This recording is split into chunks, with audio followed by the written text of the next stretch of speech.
నమస్తే. Achampet MLA Congress party నాయకులు వంశీ గారు ఒకసారి మాట్లాడదాం. అన్న, 30 రోజుల పరిపాలన ఏమనిపిస్తున్నది? 30 రోజుల పరిపాలన బ్రహ్మాండంగా ఇవాళ రాష్ట్ర ప్రజలందరూ కూడా సంతోషంగా ఉన్నారు.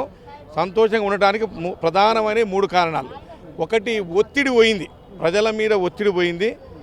అంటే ప్రజాస్వామ్యం నడుస్తుంది. ఇంతకుముందు డిక్టేటర్షిప్ ఉండే, అంటే నియంతృత్వ పాలన ఉండే. ఎవరు ఏం మాట్లాడినా, ఎవరు ఎక్కడ క్వశ్చన్ చేసినా కేసులు, తప్పుడు కేసులు పెట్టి రకరకాల ఇబ్బందులు గురి చేసేటువంటి సందర్భాలు గతంలో ఉండే. ఇప్పుడు అలాంటివి లేవు.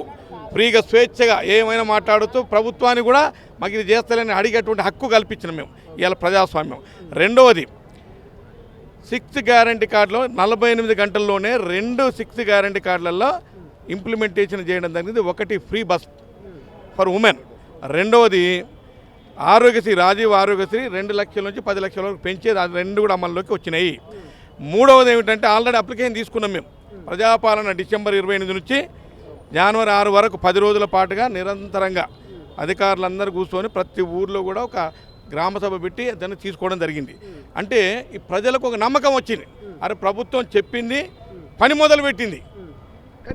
అమలు కాని హామీలు ఇచ్చింది, కేవలం కాలయాపన కోసమే ఈ ప్రజాపాలన పేరిట దరఖాస్తుల స్వీకరణ అంటూ ప్రతిపక్షాలు అంటున్నాయి. ఎంతవరకు ప్రతిపక్షాలకి ఏం తోయక, వాళ్ళు ఓడిపోయిన బాధలు ఉండి ఏం చేయాలో అర్థం కాక ఇవన్నీ ఆరోపణలు చేస్తున్నాయి. ఒకటే, పెళ్లి కాగానే పిల్లలు పుట్టరు, 9 నెలలు ఆగాలి. మొన్ననే వచ్చింది మా గవర్నమెంట్, నెల కాల చక్కగా 40 రోజులు అయింది. ఇప్పుడు అన్నీ అయిపోవాలంటే అవుతుందా? ఎస్, మేము స్టార్ట్ చేస్తాం. నిరంతర ప్రక్రియ ఇది. 5 ఏళ్ళు ఉంటాం కదా, 5 ఏళ్ళది గ్యారంటీ కదా, మళ్ళీ 5 ఏళ్ళు ఉంటాం, ఇంకో 5 ఏళ్ళు ఉంటాం, 15 ఏళ్ళు గ్యారంటీ. దీంట్లో అందరికి 100% అన్నీ ఇంప్లిమెంట్ చేస్తాం. వాళ్ళు ఏంటంటే ఎంపీ ఎలక్షన్స్ వస్తున్నాయి, వాళ్ళ తప్పు కూడా కాదు పాపం. ఎంపీ ఎలక్షన్స్ వస్తున్నాయి, మరి మా మీద దుమ్మెత్తిపోయిపోతే వాళ్ళు ఓట్లేరు. గత అసెంబ్లీ ఎన్నికల మీ నియోజకవర్గంలో గత మాజీ ఎమ్మెల్యే ఆయన మీద మీరే దాడి చేసినట్టు కొన్ని ఆరోపణలు చేసిరు, కొన్ని ఆ డ్రామాలు చూసినాం. సో ఇప్పుడు మీకు అధికారంలోకి వచ్చి ఎమ్మెల్యే అయ్యారు, నియోజకవర్గ అభివృద్ధికి ఆయన తోడ్పడుతున్నారా, సహకరిస్తారని నమ్మకం ఉన్నదా మీకు? ఎవరు వారు సహకరించాల్సిన అవసరమే లేదు. మాకు గవర్నమెంట్ ఉంది, మేము పని చేస్తున్నాం కదా, వాళ్ళ సహకారం అవసరం లేదు మాకు, ప్రజల సహకారం చాలు. ఆ రోజు డ్రామా ఆడిండు, ఆ డ్రామా ఆడటం వల్ల నాకు 20,000 ఓట్లు ఎక్కువ వచ్చినాయి. లేకుండా నాకు 35,000, 30 నుంచి 35,000 అది. వాస్తవానికి అప్పుడు కాంగ్రెస్ పార్టీ నాయకులు ఏం దాడి చేయలేదు ఆయన మీద? 100% చేయలే, 100% చేయలే. గూలబాల మీద దాడి చేసిన నమ్ముతాడు ఈ రాష్ట్రం వల్ల? ఆయన పెద్ద రౌడీ, ఆయన పెద్ద కూండా, ఆయన 100 మందిని కొట్టిండు. నేను ఒక్కరిని కొట్టినట్టు చూపించమని, కొట్టడంగా తిట్టినట్టు చూపించమని నేను ఇప్పుడు రాజీనామా చేస్తాను. 6 పిలిచినట్టు చూపించమని నేను రాజీనామా చేస్తాను. వంశీకృష్ణ గెలిచిందంటే అక్కడ గువ్వాల బాలరాజు మీద వ్యతిరేకతతోట, ప్రేమతోట ఏం చెప్తారు? మీ మీద ప్రేమతోట, గువ్వాల బాలరాజు మీద వ్యతిరేకతోట ఏం చెప్తారు? 3 ఉన్నాయి. నా మీద సింపతి, ప్రేమ ఉంది. ఇక నేను చెప్పుకోవడం, నా గురించి నేను చెప్పుకోవడం కాదు, కానీ నేను డాక్టర్కి సేవలు చేశాను. గత ఎమ్మెల్యే ఉన్నప్పుడు కూడా ఎవరిని నేను బెదిరియలే, ఎవరిని కూడా కక్ష చర్యలు చేయలే, అభివృద్ధి చేసిన. రెండవది, ప్రభుత్వం మీద వ్యతిరేకత ఉన్నది. మూడవది, ప్రభుత్వం మీద వ్యతిరేకత కన్నా గోలవారం మీద ఎక్కువ ఉన్నది వ్యతిరేకత. ఎందుకు?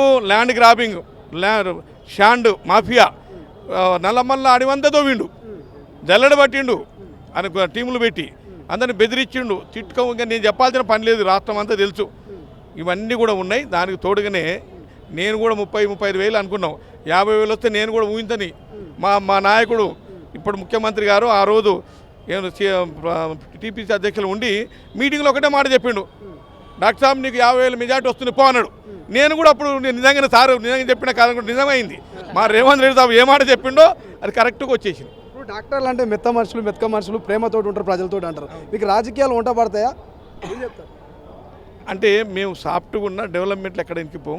అంటే రాజకీయంలో హార్డ్గా ఉంటే రాజకీయం కాదు, సాఫ్ట్గా ఉండి కూడా పనిచేయచ్చు. ఇవాళ సాఫ్ట్గా ఉండే వాళ్ళంతా చాలామంది ఉన్నారు. హార్డ్ సాఫ్ట్ కానీ కాదు, ప్రజలకు అందుబాటులో ఉండి ప్రజలు చెప్పిన ఫస్ట్ వినాలి, వాళ్ళ సమస్యలు వినాలి. విని మనం 100% చేస్తామని ఎవరో 100% చేయలేం. ఎంత సాధ్యమైతే అంత చేయాలి. ఇది రాజకీయం. రాజకీయంలో అన్నిటికన్నా నాకు తెలిసిన సూత్రం ఒకటి, రెస్పెక్ట్ అండ్ రెస్పాన్స్. ఇది ఎవరు పాటిస్తారో వాళ్ళు చిరస్థాయిగా రాజకీయాల్లో ఉంటారు. ఈ 2 లేవనుకో ఒకటే టర్మ్ ఖతం అయిపోతారు. ఎంపీ ఎన్నికలు వస్తున్నాయి, ఈ ఎన్నికల వేళ ఎట్లా ఉండబోతుంది రాజకీయాలు?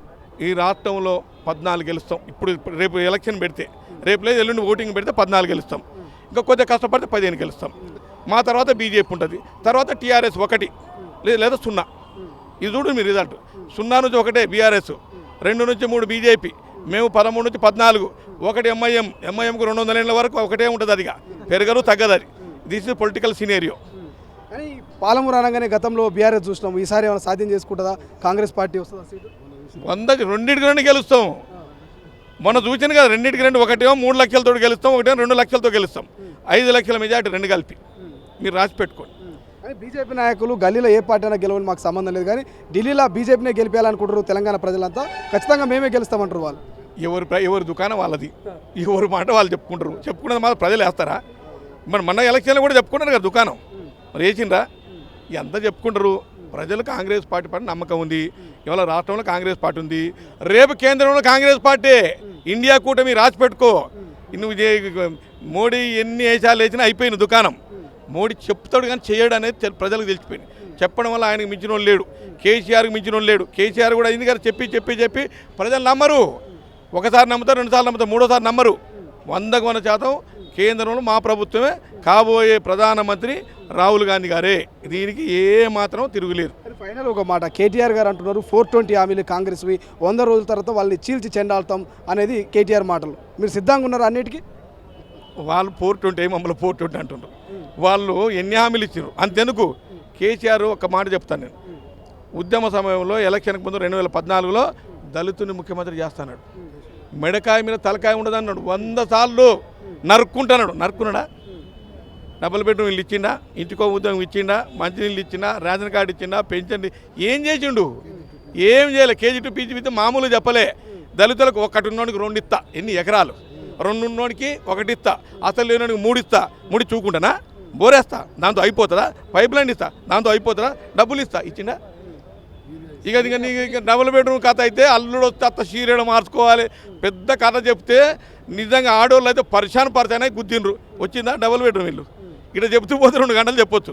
మీరు కూడా మహాలక్ష్మి అన్నారు, 500కి గ్యాస్ అని అనేక పథకాలు చెప్పారు, నమ్మి ఓట్లేసారు. సో నిలబెట్టుకుంటారా, మాట మీద ఉంటారా? ఇప్పటికి 2 అమల్లోకి వచ్చినాయండి. త్వరలోనే గ్యాస్ సిలిండర్ వస్తుంది, తర్వాత 200 యూనిట్ల వరకు ఫ్రీ పవర్ ఇస్తున్నాము. ఇవన్నీ త్వరలో స్టార్ట్ చేస్తున్నాం. మేము చెప్పము, చేసి చూపిస్తాం. మా కోడి బారాణ, మసాలా చారాణ కూడా ఉండదు. వాళ్ళ కోడి చారానే, మసాలా బారాణ పెడతారు. ఇప్పుడు మేము కూడా మసాలా పెట్టాలని చూస్తున్నాం ఈసారి, లేకుండా టేస్ట్ వచ్చేటట్లేదు. అంటే కాంగ్రెస్ పార్టీ చేస్తారు కానీ చెప్పుకోదు, ఈసారి చేస్తాం, చెప్పుకుంటాం, 2 ఉంటాయి. మా నాయకుడు రేవంత్ రెడ్డి గారికి అన్ని అనుభవం ఉంది. 100% మళ్ళీ 3 సార్లు 15 సంవత్సరాలు కాంగ్రెస్ పార్టీతో రాసి పెట్టుకోరు. Thank you. సో ఇది మొత్తం మీద ఎమ్మెల్యే వంశీకృష్ణ గారు అయితే క్లియర్గా చెప్తున్నారు. ఇక గత పాలకుల గురించి కాదు, ఈసారి మేమైతే 6 గ్యారెంటీలు ఇచ్చినాం, 6 గ్యారెంటీని ఖచ్చితంగా నెరవేరుస్తాం. ప్రజలు ఇప్పటికే మా మీద నమ్మకం ఉంచారు. 2 గ్యారెంటీలు కూడా మేము పూర్తి చేసినాం.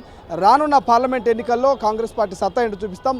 మెజారిటీ ఆఫ్ సీట్లు కూడా మావి అంటూ కూడా అచ్చంపేట ఎమ్మెల్యే ఇక చిక్కుడు వంశీకృష్ణ చెప్తున్నటువంటి పరిస్థితి. సో చూద్దాం ఏం జరగబోతుందో పార్లమెంట్ ఎన్నికల్లో. కెమెరా పర్సన్ అజయ్తో శ్రీశైలం, తొలి వెలుగు, హైదరాబాద్.